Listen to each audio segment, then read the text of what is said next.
ఒకసారి మనం గురుపౌర్ణమి పర్వదినాన్ని పురస్కరించుకొని మన షిరిడి సాయిబాబా మందిరం నెహ్రూ బజార్ పాఠశాలకు వెళ్తున్నాం. ప్రతిరోజు కూడా కాకర హారతి కార్యక్రమం నిర్వహించుకుంటున్నాం. అందులో భాగంగా ఈరోజు 3వ రోజు ఊటుకూరు రాజేష్ గారి స్వగృహం నందు ఈ యొక్క వారి కుటుంబ సభ్యుల మధ్య ఈ కాకర హారతి జరుపుకుంటున్నాం. అదేవిధంగా రేపు బృందావన అపార్ట్మెంట్లో తోట సింహన్ గారింట్లో బృందావన అపార్ట్మెంట్ డబుల్ బెడ్రూమ్ 605 రేపు కాకర హారతి కార్యక్రమం ఉంది. అదేవిధంగా భిక్షా కార్యక్రమం కూడా గత 5 రోజుల నుంచి జరుపుకుంటున్నాం. 5 రోజులు ఈరోజు కూడా భిక్షా కార్యక్రమం, రేపు భిక్షా కార్యక్రమం కూడా పూర్తవుతుంది. నిన్న కన్నపూడి కృష్ణ గారు అత్యద్భుతంగా భజగోవిందం విషయాన్ని చక్కగా చెప్పారు. అదేవిధంగా ఈరోజు ఆదిపూడి సాయిరామ్ గారి చేత బాబా భరోసా అంటే మన గురుపౌర్ణమి సందర్భంగా వారం రోజులు సాయినాథుని జ్ఞాన యజ్ఞం నిర్వహిస్తాం. ఆ జ్ఞాన యజ్ఞంలో భాగంగా ఈరోజు ఆదిపూడి సాయిరామ్ గారి చేత ప్రవచనం ఉంది. వారి అత్యద్భుతంగా వారు ప్రవచిస్తారు. అంటే కనీసం మనం 7 కంటే అందరూ 7:30 తక్కువ రావటం లేదు. కొంతమంది 8కి వస్తున్నారు. టైం ఎక్కడ సరిపోతుంది. మళ్ళీ 9కి హారతి మొదలు హారతి కాగా కంప్లీట్ చేయాలి. కాబట్టి కనీసం 7 అంటే 7 పోకన కనీసం వస్తూ పోతుంది. మరి 8 కంటే మరి అన్యాయంగా ఉంది పరిస్థితి. కాబట్టి సమయం పాలన చాలా అవసరం. 7 గంటల కంటే 7కి రాండి. దాంట్లో 7:05 అది లేట్ అయితే చాలా ఇబ్బందిగా ఉంటుంది. కాబట్టి అందరూ తప్పకుండా రావాల్సిందిగా కోరుతున్నాం. ఈరోజు మనం హారతిలో భాగంగా కొంత భాగాన్ని ఇక్కడ మనం హారతి పారాయణ తీసుకున్నాం. ఉటా ఉటా శ్రీ సాయినాథ గురు చరణ కమల దావా ఆది వ్యాధి భవతాపవారుని తారా జడ జీవా. బాబా ఉటా ఉటా శ్రీ సాయినాథ గురు చరణ కమల దావా. బాబా ఉటా ఉటా త్వరగా లేండి బాబా. కాకర హారతి ఇచ్చాము. సుప్రభాత సేవ, సూర్యుడు ఉదయించాడు. ఈ కాకర హారతిలో మీరు లేస్తే మీ యొక్క ముఖ కౌలిక దర్శనం చేసుకొని మీ పాదాల దర్శనం చేసుకోవాలి. మీ పాదాలను దర్శనం చేసుకోవాలి. పాదాలు ఎందుకు దర్శనం చేసుకోవాలంటే పాదాలు ముఖ్యం. బాబా దత్తుని యొక్క అవతారం కాబట్టి దత్తాత్రేయుడికి పాదాలు ముఖ్యం. కాబట్టి ఎక్కడైనా దత్తుని దర్శనం చేసుకున్నప్పుడు పాదాన్ని దర్శనం చేసుకుంటాం. అదేవిధంగా ఏ మందిరానికి వెళ్ళినా మనకు చటాలు పెడతారు.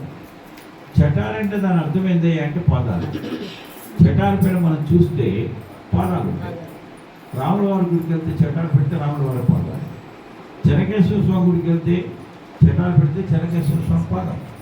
కానీ ఎక్కడికి వెళ్ళినా కూడా చటాలు పెట్టినప్పుడు దాంట్లో అంతరార్థం ఏమిటాయి అంటే ఆ చటాలి పైన ఆ యొక్క మందిరంలో ఉన్న దేవుని యొక్క పాదాలు ఉంటాయి. ఆ పాదాలను మన శిరస్సు మీద పెట్టడమే చటాల్లో ఉన్న అంతరార్థం. అంటే పాదాలకు అంత ప్రాముఖ్యత ఉంది. కాబట్టి మేము మిమ్మల్ని కోరుకోవడం ఏమిటాయి అంటే మీరు నిద్రలేస్తే మీ పాదాల మీద దర్శనం చేసుకోవాలి. ఎందుకు మేము దర్శనం చేసుకోవాలి?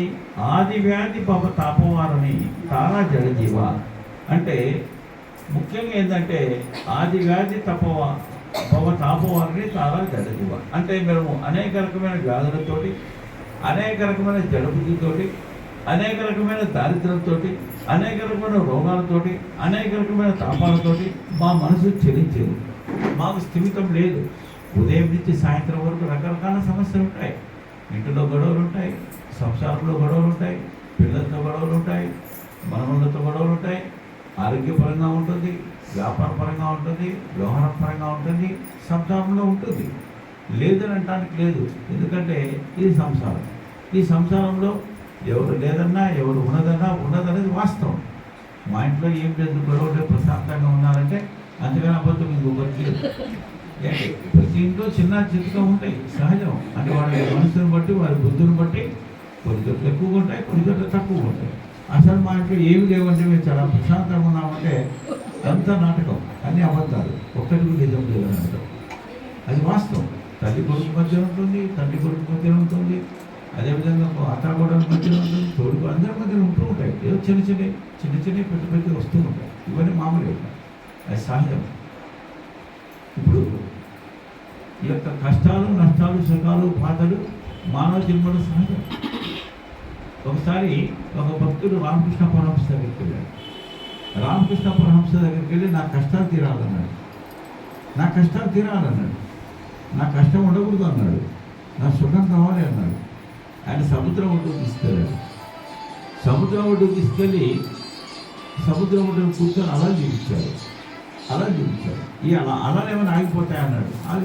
ఆగిపో అన్నాడు. అంతే, నీ కష్టాలు కూడా ఆగిపోతాయి. అంటే సముద్రంలో అలలు ఏ విధంగా అయితే వస్తుంటే పోతుంటాయి. అలా వస్తుంది, అలా పోతుంది, సహజమే. అలాగే మన జీవితంలో ఈ కష్టాలు, సుఖాలు, దుఃఖాలు, బాధలు వస్తుంటే పోతుంటాయి. అంతేగాని కష్టాలు రాకూడదు అంటే రాకుండా మానుకో, సుఖం రాకూడదు అంటే రాకుండా మానుకో. ఎందుకంటే మన నిజ జీవితంలో మన కర్మను బట్టి వస్తుంటే పోతుంటే సహజం మరి. అంతేగాని అవేమి శాశ్వతం కాదు. ఏది శాశ్వతం కాదు. ఈ రోజు ఉన్నది రేపుండదు, రేపున్నది ఈ రోజు ఉండదు. ఇది శాశ్వతం అని చెప్పి ఏమైనా మనస్ఫూర్తిగా మనం అనుకోని బాధపడితే అంతకన్నా మాయ ఇంకొకట్లేదు.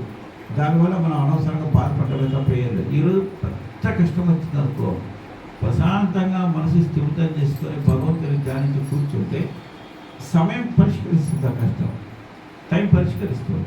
ఎంత గొడవ జరిగింది, ఎంత గందరగోళం జరిగింది, సంసారంలో ఎన్ని ఇబ్బందులు కానీ, అదేవిధంగా ఎన్ని గొడవలు కానీ, ఎన్ని రకాల మనస్పర్ధలు కానీ, ఎన్ని రకాల ఇబ్బందులు కానీ, మనము ఆ భగవంతుని ధ్యానించుకొని కూర్చుంటే టైం పరిష్కరిస్తుంది.